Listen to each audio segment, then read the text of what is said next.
കാരണം ഈ ഒരു കാര്യത്തിൽ ചെറിയൊരു പ്രതിസന്ധി ഉണ്ട് എന്ന കാര്യം തീർച്ചയാണ്. കാരണം ഈ ഒരു തിരഞ്ഞെടുപ്പുമായി ബന്ധപ്പെട്ട ഒരു കാലഘട്ടത്തിലൂടെയാണ് ഈ പുസ്തകങ്ങളുടെ പ്രിന്റിങ്ങും ഒപ്പം അതുമായി ബന്ധപ്പെട്ട കാര്യക്രമങ്ങളെല്ലാം കടന്നുപോയത്. അതുകൊണ്ട് തന്നെ അതുമായി ബന്ധപ്പെട്ട ഒരു താമസം അത് ഒരു ഈ രീതിയിലുള്ള ഉദ്യോഗസ്ഥരടക്കം തെരഞ്ഞെടുപ്പ് തിരക്കുകൾക്കിടയിലും പിന്നെ ഒരു ഭരണമാറ്റമടക്കം സംഭവിച്ച സാഹചര്യത്തിൽ ഈ ഒരു സുഗമമായി ഈ കാര്യങ്ങൾ ചെയ്തു തീർക്കാനുള്ള ഒരു കാലതാമസം ഉണ്ടായിട്ടുണ്ട് എന്ന കാര്യം തീർച്ചയാണ്. പക്ഷേ എന്ത് തന്നെയായാലും മെയ് 30-ന് മുൻപായി തന്നെ ഈ പുസ്തക വിതരണം പൂർത്തിയാക്കുമെന്നാണ് വിദ്യാഭ്യാസ മന്ത്രി അടക്കം പ്രതികരിക്കുന്നത്. പക്ഷേ അതിൽ കൃത്യമായൊരു ഇടപെടൽ നടത്തിയില്ല എങ്കിൽ ചില സാഹചര്യത്തിൽ ഒരു ബുദ്ധിമുട്ട് നേരിടാൻ സാധ്യതയുണ്ട്. കാരണം അത്യാവശ്യമായി അതായത് മെയ് 30-ന് മുൻപ് പാഠപുസ്തകങ്ങൾ വിതരണം ചെയ്യുകയും വേണം. അതിനുശേഷം മെയ് 10-നകം പ്രാക്ടിക്കൽ ബുക്കുകളടക്കം അതായത് മറ്റ് കൂടുതലായി വരുന്ന പുസ്തകങ്ങളടക്കം വിതരണം ചെയ്യേണ്ടതുണ്ട്. അതിന് കുറച്ചുകൂടി സമയം ലഭിക്കും. പക്ഷേ പാഠപുസ്തകങ്ങൾ മെയ് 30-നകം തന്നെ വിതരണം ചെയ്തില്ല എങ്കിൽ അത് അനാവശ്യമായിട്ടുള്ള ഒരു ആശങ്ക അല്ലെങ്കിൽ ഒരു രക്ഷിതാക്കൾക്കിടയിലടക്കം ഒരു ആശങ്ക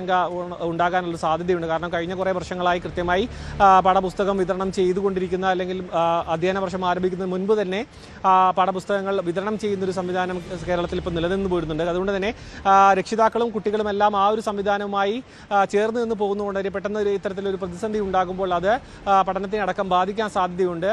അതുകൊണ്ട് തന്നെ ഇതിൽ അതായത് പേപ്പർ പ്രിന്റിങ്ങുമായി ബന്ധപ്പെട്ട് അല്ലെങ്കിൽ പേപ്പർ വാങ്ങുന്നതുമായി ബന്ധപ്പെട്ട് ചെറിയ രീതിയിലുള്ള കുടിശ്ശിക ഉണ്ടായിരുന്നു. അത് കൃത്യമായി സർക്കാരിനെ അറിയിച്ചിരുന്നില്ല എന്നാണ് സർക്കാരിൻ്റെ ഭാഗത്തുനിന്നുള്ള വിശദീകരണം. പെട്ടെന്ന് തന്നെ അത് ഒരു കുടിശ്ശിക തുക നൽകുകയും പിന്നീട് പ്രിന്റിങ്ങുമായി ബന്ധപ്പെട്ട കാര്യങ്ങളിൽ ഒരു വ്യക്തത വരികയും ചെയ്തിരുന്നു.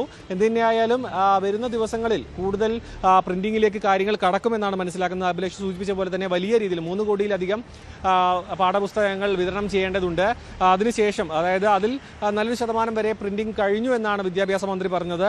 അങ്ങനെ നോക്കുകയാണെന്നുണ്ടെങ്കിൽ വളരെ കുറച്ച് ദിവസങ്ങളാൽ മാത്രമാണ് ഉള്ളതെങ്കിൽ പോലും യുദ്ധകാലാടിസ്ഥാനത്തിൽ പ്രിന്റിംഗ് നടത്തുകയാണെന്നുണ്ടെങ്കിൽ അതിൽ എത്രയും പെട്ടെന്ന് തന്നെ ഈ ഒരു നിലവിലുള്ള സാഹചര്യത്തിൽ പാഠപുസ്തകങ്ങൾ വിതരണം ചെയ്ത് കഴിയാൻ സാധിക്കും. പക്ഷേ നിലവിലൊരു പുതിയ സംവിധാനം രൂപപ്പെട്ട് വന്നതുകൊണ്ട് തന്നെ മന്ത്രിയുടെ അടക്കം നേരിട്ടുള്ളൊരു നിരീക്ഷണത്തിൽ കൃത്യമായി കാര്യങ്ങൾ ഏകോപനത്തോടെ മുന്നോട്ട് പോയില്ല എങ്കിൽ അത് ചെറിയ രീതിയിലുള്ളൊരു പ്രതിസന്ധി രൂപീകരിക്കാനുള്ളൊരു സാധ്യത മുന്നിൽ കാണുന്നുണ്ട്. എന്തുതന്നെയായാലും പ്രിന്റിംഗ് കാര്യക്ഷമമായി എല്ലാ ദിവസവും നടക്കുന്നു എന്ന് തന്നെയാണ് മനസ്സിലാക്കുന്നത്. എറണാകുളത്ത് വെച്ച് അത് പൂർത്തീകരിക്കുമെന്ന് തന്നെയാണ് സർക്കാർ വൃത്തങ്ങൾ പറയുന്നത്. പക്ഷേ അതിൽ പ്രതിസന്ധി ഉണ്ടായിരുന്നു എന്ന കാര്യം വ്യക്തവുമാണ്.